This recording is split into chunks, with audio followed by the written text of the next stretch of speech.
Glória a Deus. Ele é bom e Ele sabe amar. Meus amados irmãos,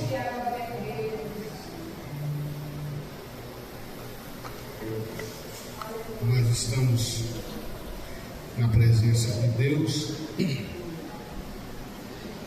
desde o começo do ano que nós estamos estudando paulatinamente essa carta. Essa carta ela é uma carta doutrinária, como todas são, mas ela tem um teor diferente, pois ela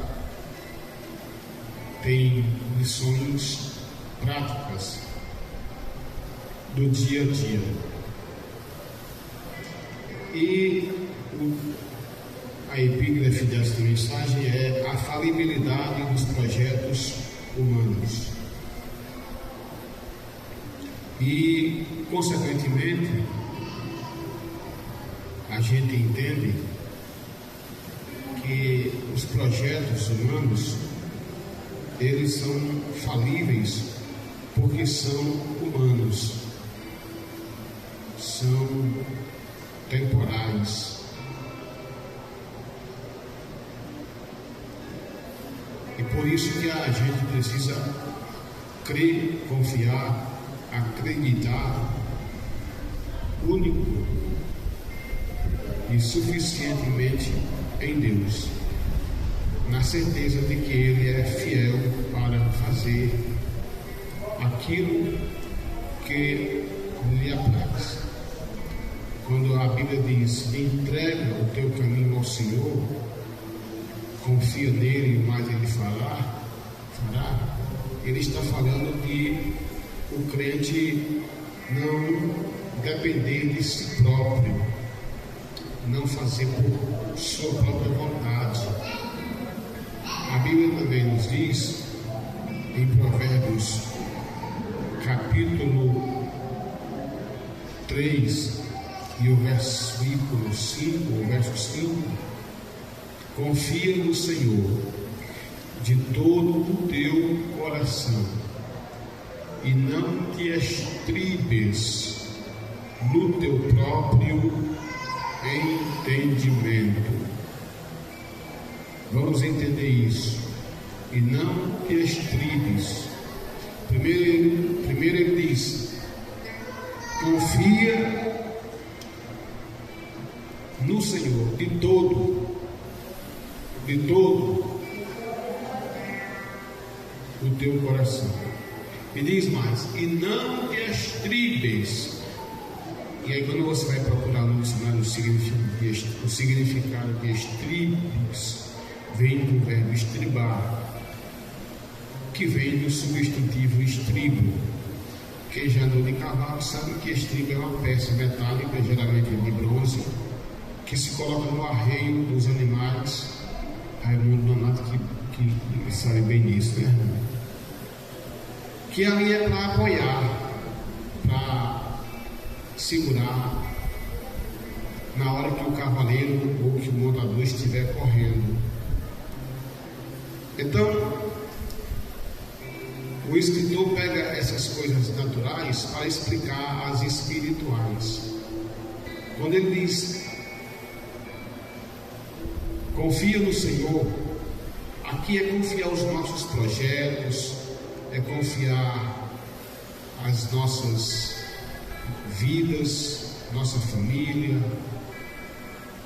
E ainda que nós estejamos no meio de um fumaceiro, no meio de uma grande tempestade que não dê para enxergar nada, o Senhor tem um caminho nos dirigindo, porque resolvemos confiar unicamente em Deus.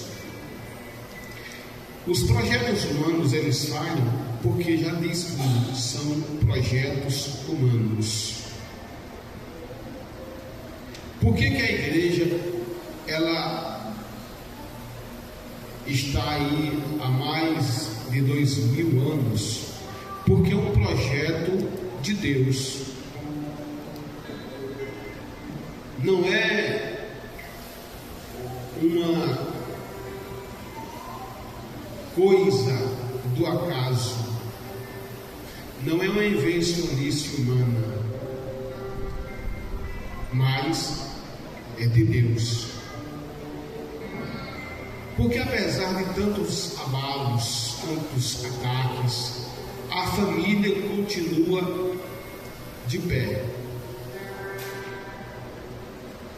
A ideia do diabo é destruir Israel, a igreja e a família.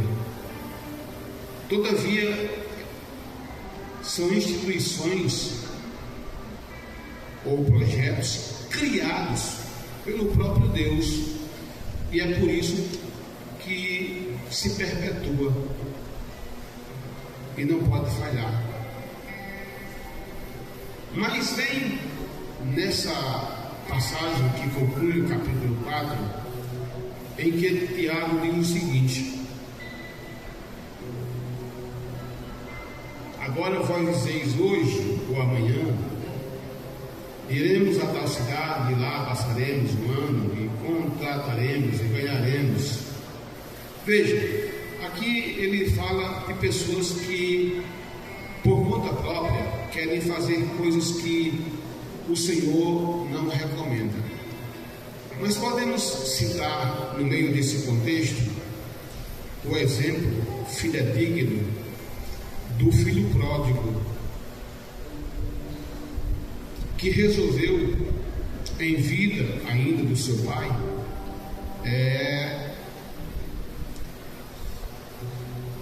pedir a parte que lhe cabia, e saiu do homem, mundo afora, sem direção, sem projeto, sem direção de Deus. E olha, todo mundo sabe o resultado terrível, tenebroso que lhe aconteceu. Enfim, porque a ideia daquele jovem era sair, ganhar, prosperar, mas caiu na prostituição, caiu na cachaça, na bebedice, caiu na glutonaria, caiu nos pecados que o mundo oferece. E falhou tudo foi por água abaixo, como um castelo de areia, desabou.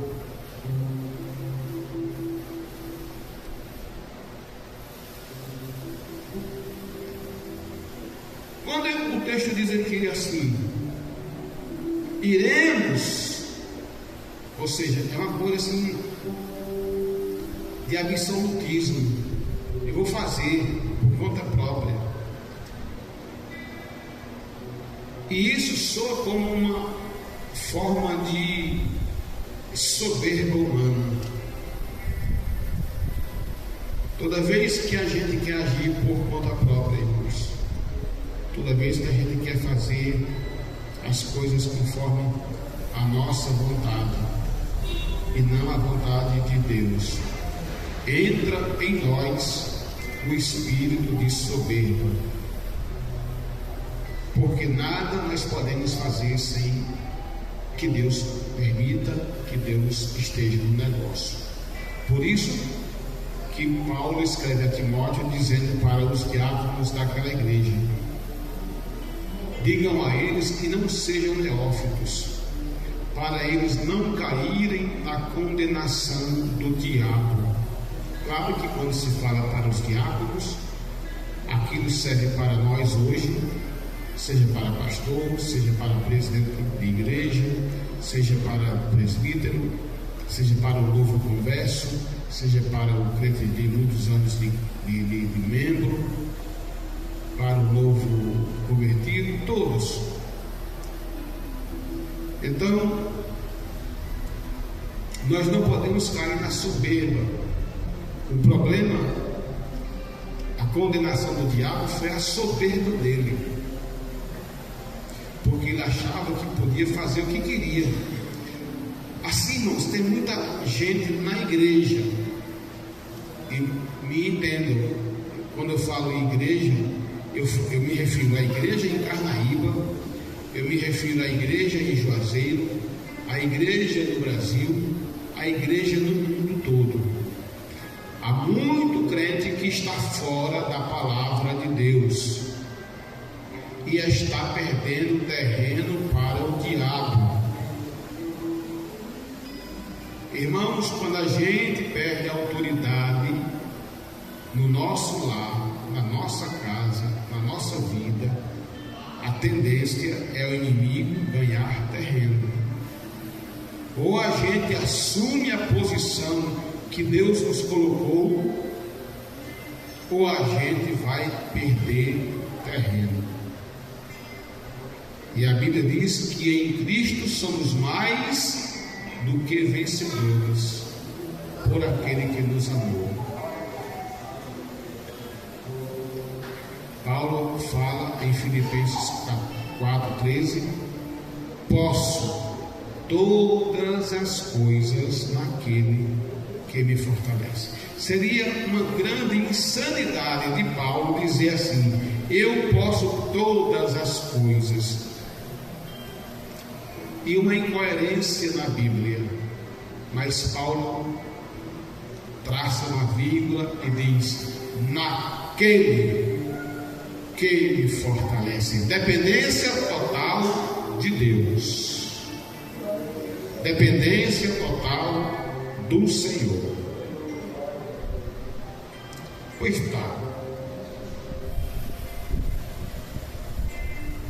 O texto sagrado diz: digo-vos que sabeis o que acontecerá amanhã, porque o que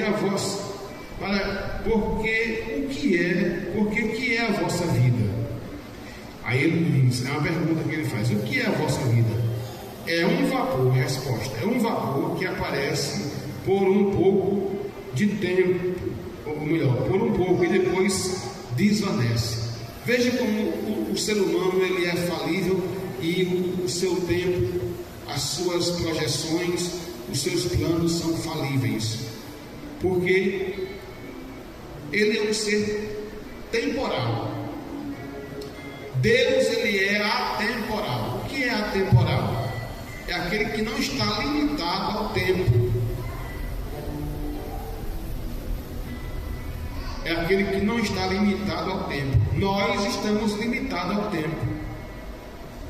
É por isso que a gente precisa compreender esse projeto, esse negócio, que nós dependemos unicamente de Deus. Até para respirar necessitamos de Deus. O texto diz: o que é a vossa vida? É um vapor. Veja, irmão, isso aqui está mostrando que nós não podemos nunca bater no peito ou dizer, como dizem as pessoas aí fora, que é dono do seu próprio nariz, que bate no peito e diz que faz e acontece e fica por isso mesmo.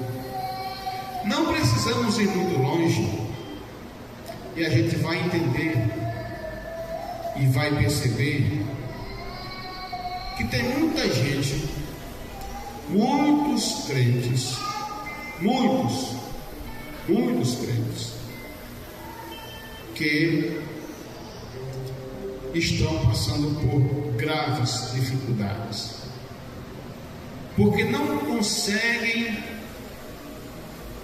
se submeter a uma liderança divina. Se não consegue se submeter a uma liderança, a liderança divina, que dirá a liderança constituída por Deus, mesmo sendo humana? Há um declive no meio de tudo isso.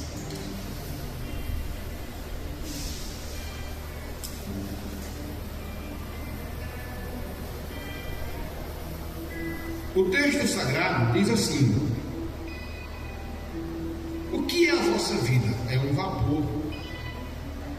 Por isso que a gente tem que entendermos que nós somos frágeis. Quando Deus nos criou lá no Éden, quando Ele nos criou lá no Éden, eu pergunto a vocês, vocês vão dizer sim ou não? Ele nos criou de aço, do aço? Sim ou não? Vocês vão responder. Do aço? Do diamante, que é o material mais duro? Sim ou não? Não, pelo amor de Deus, interajam. Falem forte, vocês comeram hoje. Deus nos criou do aço? Deus nos criou de pedra? Nos criou de marfim? Deus nos criou de diamante? De ferro? De qual matéria-prima Deus nos criou?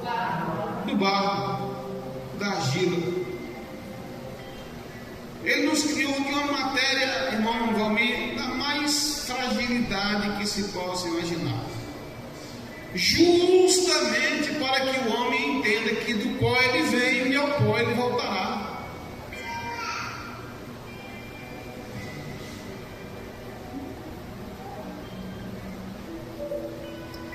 Isso mostra a nossa insignificância diante da grandeza de Deus. Isso mostra que não dá para competir com o nosso Deus. Isso mostra que não dá para a gente subir acima de Deus. Não dá.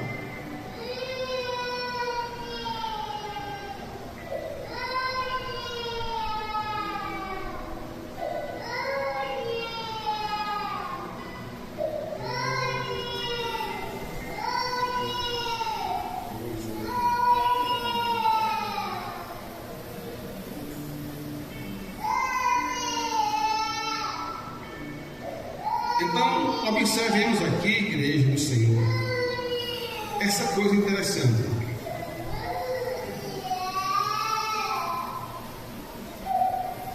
Dessa expressão de nos comparar a um vapor que aparece por um tempo, depois desvanece, desaparece. Por isso que a gente não deve se orgulhar, se ensoberbecer em nada. Eu gosto daquela expressão que está registrada no capítulo 12 de 2 Coríntios, quando Paulo diz: eu conheço um homem há 14 anos que foi arrebatado até o terceiro céu, se fora do corpo, não sei, se no corpo, não sei, Deus não sabe. Ele foi arrebatado até o terceiro céu e lá viu coisas inefáveis, ao qual ao homem natural não é digno de que se fale. O texto segue e diz claramente: e para que eu não me ensoberbecesse, ensoberbecer vem de soberba, para que eu não entrasse em soberba, não me exaltasse, pelas excelências que me foram reveladas, foi-me posto um espinho na carne, a saber, mensageiro de Satanás, para me esbofetear, a qual a fim disso eu orei 3 vezes, e o Senhor me disse: a minha graça te basta, porque o meu poder se aperfeiçoa na fraqueza. Mas vamos contextualizar esse negócio para nós entendermos isso aqui, irmãos. O apóstolo Paulo, ele não caiu na besteira porque subiu aos céus, porque, vocês já pensaram aqui, irmãos? Olha para cá, me escuta por favor, me escuta por favor. Tem tanta gente besta no meio da igreja, tem tanta gente fraca de coração, de espírito, que é por isso que Deus não está usando os seus servos, porque basta Deus usar, por exemplo, em profecia, porque eu creio no dom de profecia, eu creio na ciência, na palavra da ciência, eu creio na palavra profética, eu creio. Mas tem pessoas que creem, e tem pessoas que elas creem, mas nada acontece porque elas querem roubar a glória de Deus. Ao invés de glorificar a Deus, meu amigo, querem glorificar a si próprio.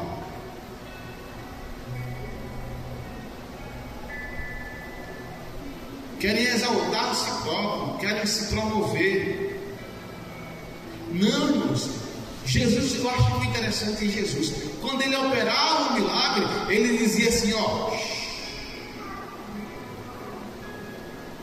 Mas tem pessoas que gostam de bater tambor. É Deus que faz alguma coisa por nós. Nós não temos mérito nenhum. Eu achei interessante uma entrevista de um pastor, ele dizendo o seguinte, porque hoje o satanismo, os satanistas estão em evidência nos podcasts, nas entrevistas via internet, e o entrevistador perguntou ao pastor: o senhor iria para um debate com um satanista? Ele disse: não.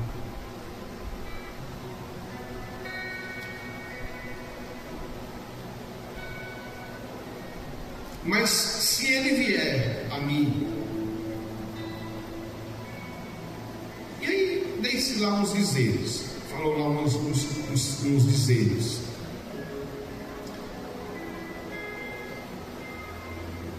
E eu achei interessante ele dizer uma coisa muito importante, que alguém que é usado por Deus, ele pode ser usado por Deus, e na hora em que ele for usado por Deus, ele se engrandecer, se gabar. E é essa abertura que o diabo entra, para colocar nele a soberba. Olha aí o que foi que eu fiz. Muitas vezes você pode dar um testemunho para endossar, como a irmã Jair ainda pouco fez, para endossar nossa fé, para aprimorar a nossa fé, para mostrar que Deus ainda opera no meio do seu povo.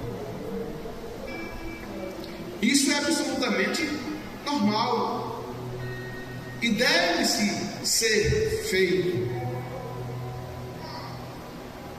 Mas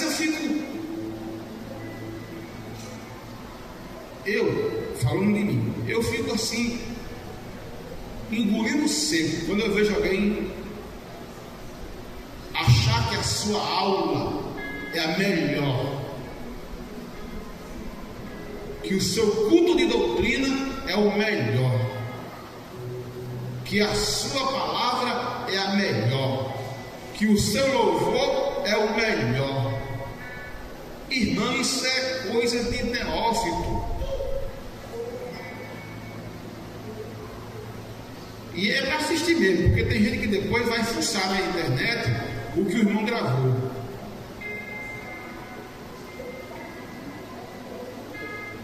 Irmão, ou a gente entra pelo caminho da humildade, ou a gente não vai alcançar o coração de Deus, porque o próprio texto diz que Deus, aqui no capítulo 4, versículo 6, Deus da maior graça, antes da maior graça, portanto, diz: Deus resiste aos soberbos, porém dá graça aos humildes. Deus dá graça aos humildes. Agora, o soberbo, ele abate. Quer ver algum exemplo? Um homem chamado Nabucodonosor, no terraço do seu palácio, ele diz: eis aí a Babilônia que eu construí para a minha glória. Não demorou muito. Daqui a pouco, esse que bateu no peito e disse: eu. Quando Quando você escuta alguém usar muito o eu,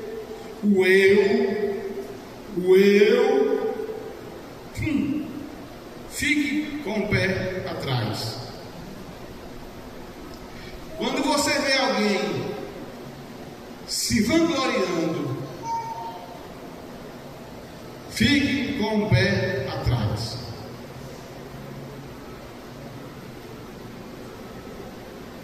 Resultado, Nabucodonosor, no mesmo instante, virou um bicho, uma anomalia, vamos chamar assim, uma anomalia entre humano e bicho, mais para bicho do que para humano, e passou 7 anos pastando no meio dos bois. Depois ele se restaura, mas já é o final da vida dele. Outro exemplo que nós podemos contar aqui foi Davi, quando ele fez aquele censo. Não era errado contar o número dos crentes, dos que tinham ali, mas o problema era que Davi estava assim, soberbecendo, tipo assim: no meu reinado a população cresceu, o povo prosperou, o povo hoje está nadando. Aí ele tomou a glória que era para Deus para si. Irmãos, se tem uma coisa que Deus não divide com ninguém, é a sua glória. Ele divide o seu poder, ele divide a solução, ele até dá a solução, dá poder, derrama o seu Espírito, entregou o seu Filho por nós, mas a glória de Deus ele não divide, ele não dá a ninguém. A glória de Deus é a glória de Deus.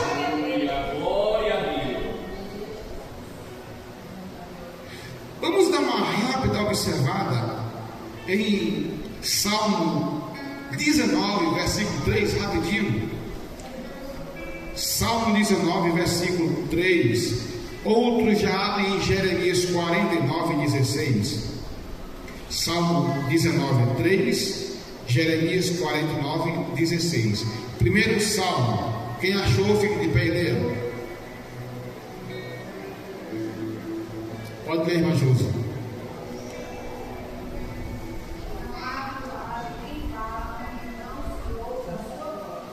Repete.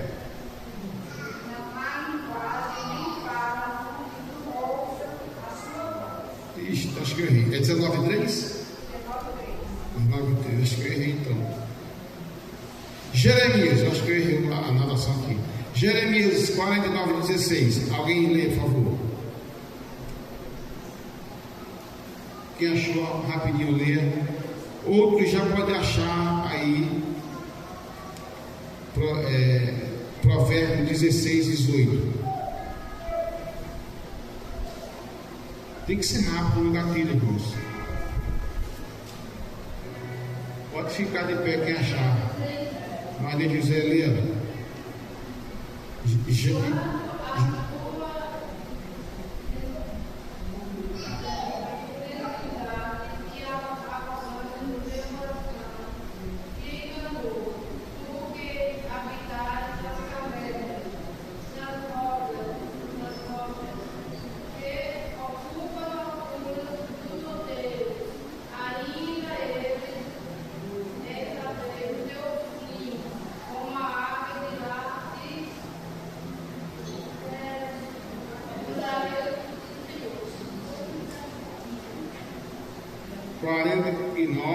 Versículo 16 é o que diz a palavra de Deus. Diz assim, né? Vou repetir aqui de novo. 16. Quanto à tua terribilidade e arrogância do teu coração te enganou, tu que habitas nas cavernas das rochas, que ocupas as alturas dos outeiros, ainda que eleve o teu ninho como a águia, de lá te derribarei, diz o Senhor. Aqui é para aquele que se exalta, que diz, mesmo que ele construa como a águia faz o seu ninho no mais alto pico de uma árvore ou de uma montanha, Deus está dizendo: eu vou derrubar de lá, eu vou derrubar de lá.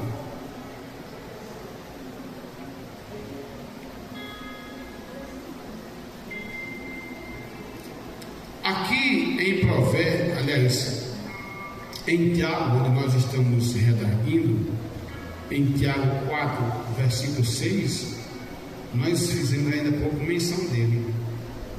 Antes da maior graça, portanto diz, Deus exige aos soberbos, porém dá graça aos humildes. Então, irmãos, veja que aqui há alguns exemplos, e o maior deles é o diabo. O diabo, ele era um anjo revestido de pedras preciosas e que se destacava, e ele era guarda, ele era o querubim ungido, ele era quem orquestrava o grande coral angelical. Mas a Bíblia diz: até que foi encontrado no teu coração o pecado, a iniquidade, a soberba. Aquele que andava no meio de pedras preciosas, aquele que os pesquisadores dizem que o diabo, antes de ser diabo, que o diabo foi o nome que ele recebeu após sua queda, ele era tão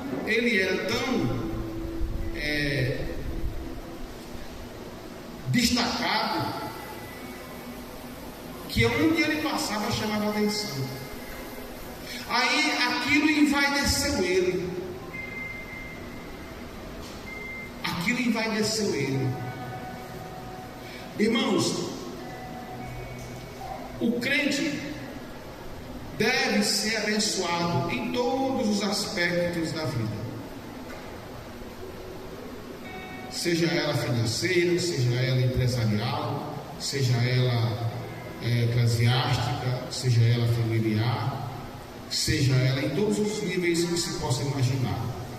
Porém, nós nunca devemos esquecer de uma coisa: por mais que eu cresça, eu nunca vou passar de um servo de Deus, e de preferência um servo da orelha furada.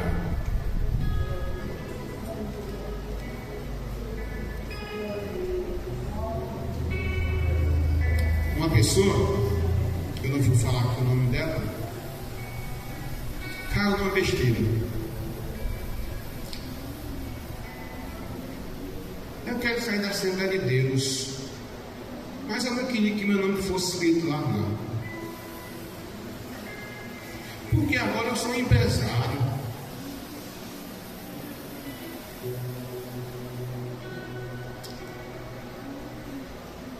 Esse, como diz o ditado, está para lá de Bagdá.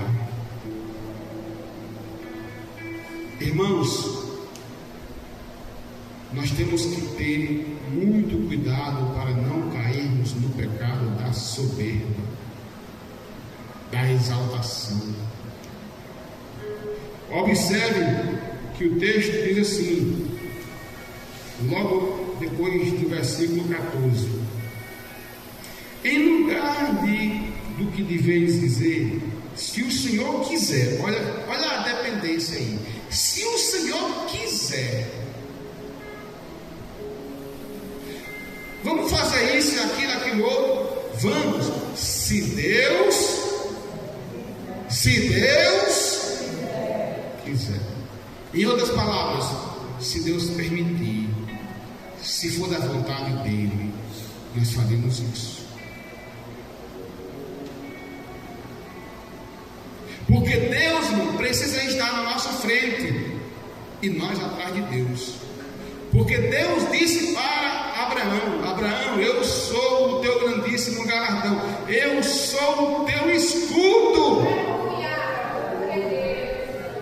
Se Deus é o nosso escudo, como de fato Ele é, então é Ele na frente como nosso escudo e nós atrás dele.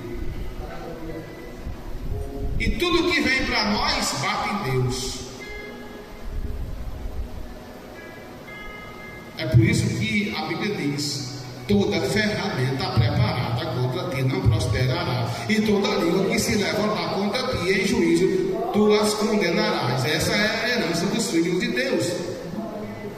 Isaías 41, versículo 10 diz: não temas, porque eu sou contigo, não te assume, porque eu sou o teu Deus, eu te sustento com a minha destra fiel. Lá na frente ele vai dizer: eis que envergonhados e confundidos serão todos os que se levantarem contra ti, tornar-se-ão nada os que contenderem contigo. O que contender contigo, olha para cá, vai cair por terra, porque está escrito na palavra de Deus, irmãos: eu sou o que sou. Deus é Deus em cima, na terra e debaixo da terra. Ele é Senhor. Ele é Senhor. E Ele age em nosso favor. Ele é o nosso escudo. Ele é o nosso galardão.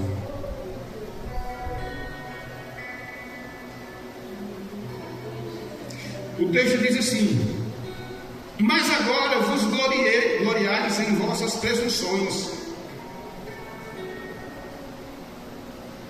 Toda glória tal como esta é maligna. Então quem se vangloria nas suas presunções deve compreender que irá cair num abismo, muitas das vezes irreversível. Irreversível.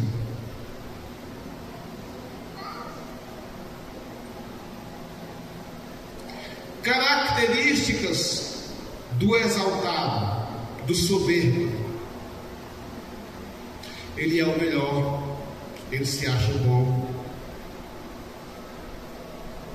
ele se acha acima da média, ninguém canta melhor do que ele, ninguém prega melhor do que ele.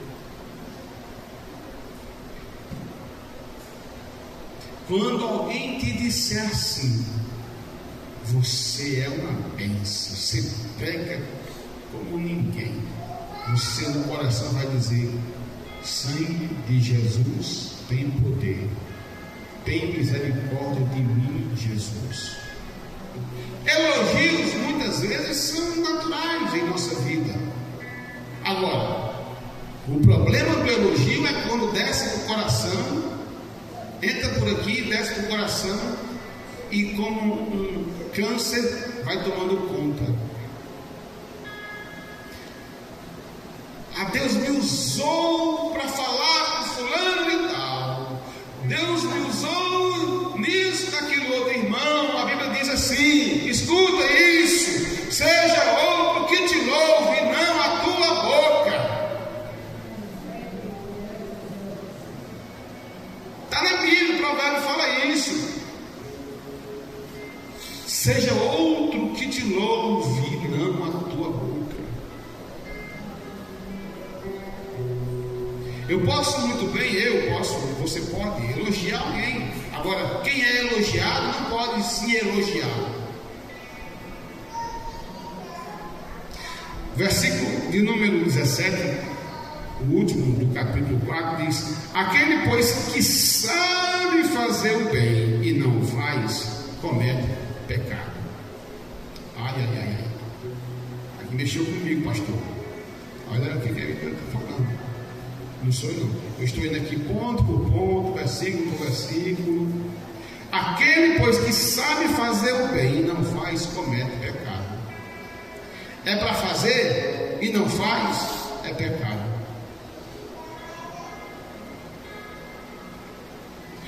Aquilo que Santo já tem falado no teu coração para você fazer, e você não está fazendo ainda, está resistindo a Deus, está caindo no precipício. Eu não vou falar aqui porque o Espírito Santo já está te apontando no teu coração o que é que tu precisa fazer, o que é que eu preciso fazer, o que é que nós precisamos fazer para não caracterizar o pecado. Porque se a palavra de Deus diz para mim isso e eu não faço isso, eu estou errando, estou cometendo um pecado terrível.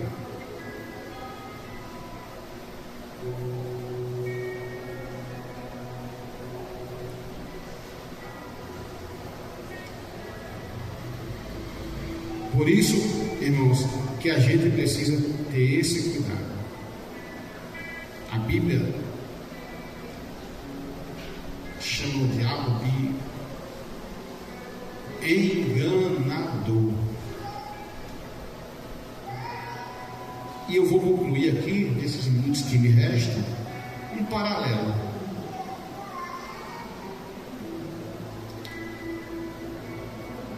A Bíblia diz que Jesus veio para fazer a vontade do Pai, daquele que lhe enviou. Não é verdade? Sim ou não? Sim ou não? Agora segura isso. Enquanto o diabo se exaltava, se engrandecia e queria o trono de Deus, subir acima do trono de Deus, a Bíblia diz que Jesus foi humilhado. Aqui em Filipenses, capítulo de número 2, é muito claro acerca desse assunto. Diz o seguinte, olha que coisa interessante.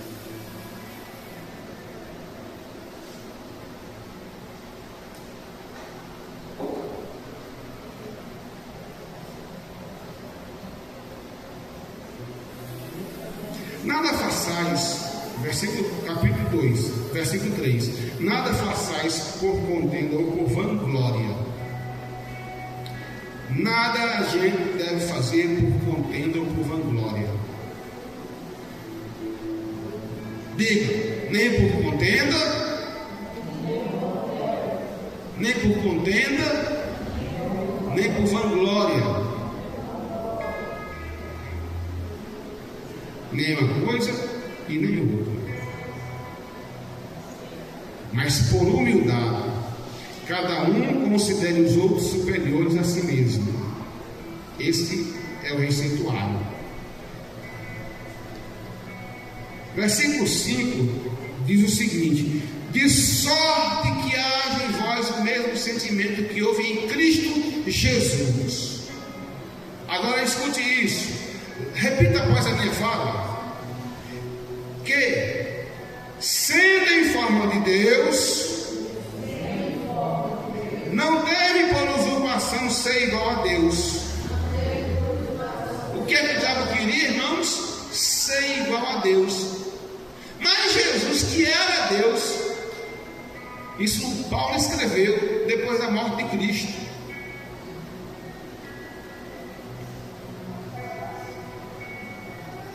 Paulo escreveu depois da morte de Cristo. Cristo, quando chega, não nasceu num berço de ouro, não nasceu num hotel 5 estrelas, não nasceu em um hospital de requinte, não, no manjedouro, no meio dos bichos. Ninguém deu hospedagem ao Rei dos Reis.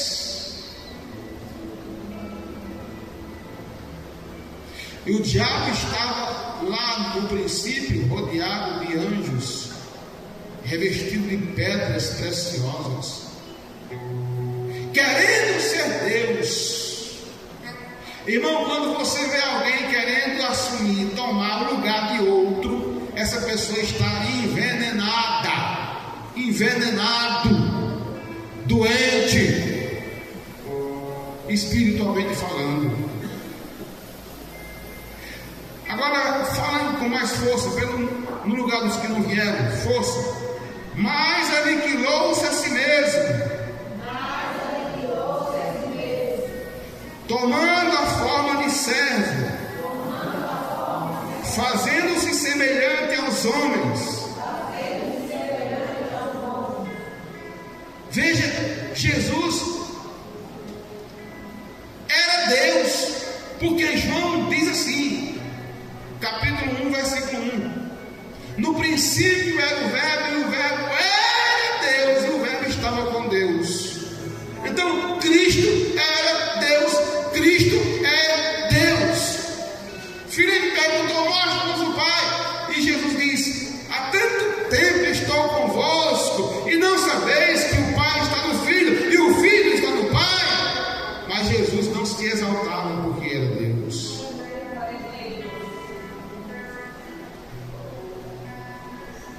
Quem tem fôlego, continue. E achado na forma de homens,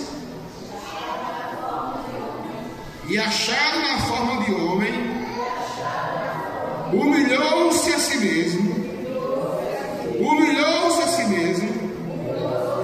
sendo obediente até a morte, morte de cruz.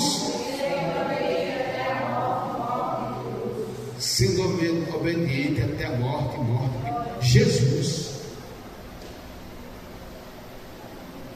Que coisa linda, irmãos. Jesus não se desobedeceu por ser Deus. Ele era Deus, mas ele se humanizou. Que coisa, irmãos. Para ele descer, para ele subir aquela cruz, porque como Deus ele não ia morrer. Você está entendendo, irmão? Mas ele assumiu a forma. Ele era Deus, mas era homem. Mas ele deixou de lado o lado divino e assumiu a forma humana. Porque se ele não assume a forma humana, ele não tem como sentir as nossas dores. É por isso que ele diz: afasta de mim este cálice. Ali estava o homem, porque era doído suportar a carga pecaminosa de toda uma humanidade inteira. Mas Jesus disse: não seja feita a minha vontade. Aleluia. Aí vem a cereja do bolo, e eu vou concluir agora. Pelo que também Deus o exaltou soberanamente e lhe deu um nome que é sobre todo nome, para que ao nome de Jesus se dobre todo o joelho que estão nos céus e debaixo da terra, na terra e debaixo da terra, e toda língua confesse que Jesus Cristo é o Senhor, para a glória de Deus Pai.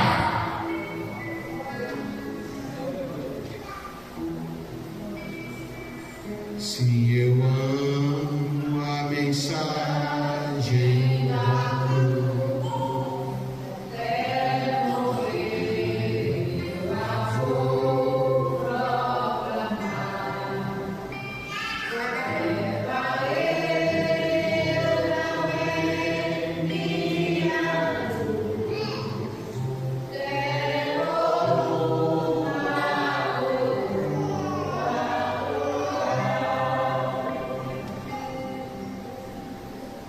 então Jesus assumiu foi uma cruz, para depois trocar por uma coroa.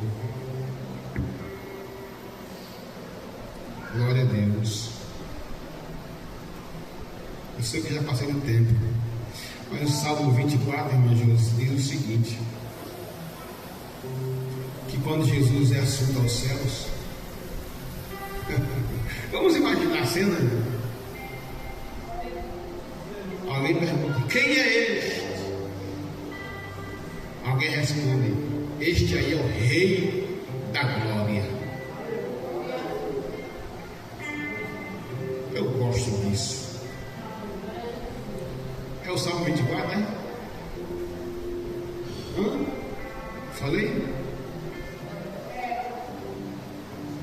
Salmo 24. Isso. Isso. Pode ler.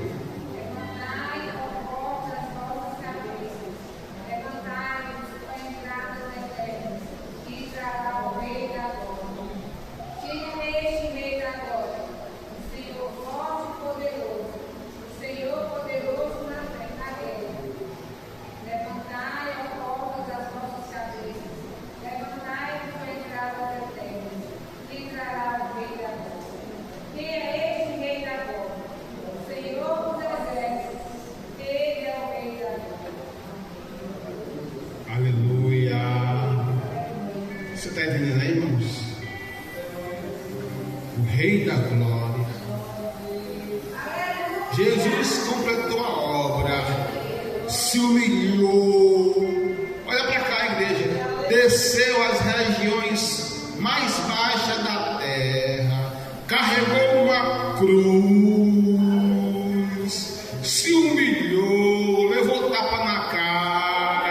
Tem crente tão cristalizado que não pode ver uma cara feia. Às vezes o pastor está até com dor de dente, passa pelo. Aí, eita, o pastor está com raiva de mim. Ô, crente de cristal. Mas Jesus, irmão, se humilhou até a terra. Foi cuspido. Ao invés de colocarem uma coroa de ouro, lhe deram uma coroa de espinho. Ao invés de terem servos para lhe levarem nos braços, lhe colocaram ele para carregar uma cruz. Levaram ele para o monte, para ele ficar invisível, para todo mundo ver a vergonha e a humilhação. Colocaram ele numa cruz que não era para ele, porque Barrabás era muito mais gigante do que Jesus. Era grande. E tiveram que esticar Jesus ao extremo. Pregaram um prego no lado, um prego no outro, nos pés. Jesus morre às 3:pouca da tarde. Bravo, está consumado. Foi humilhado, vituperado, execrado. Agora imagina o céu. Já vou terminar, mas deixa eu completar esse raciocínio, meu Robin, pelo amor de Deus. Quando alguém diz, quem é este aí? Aí a outro anjo diz, esse aí, não está sabendo não? Ele é o Rei da Glória. Quando diz que é o Rei da Glória, aí eu imagino miríades e miríades de anjos abrindo ala para Jesus passar.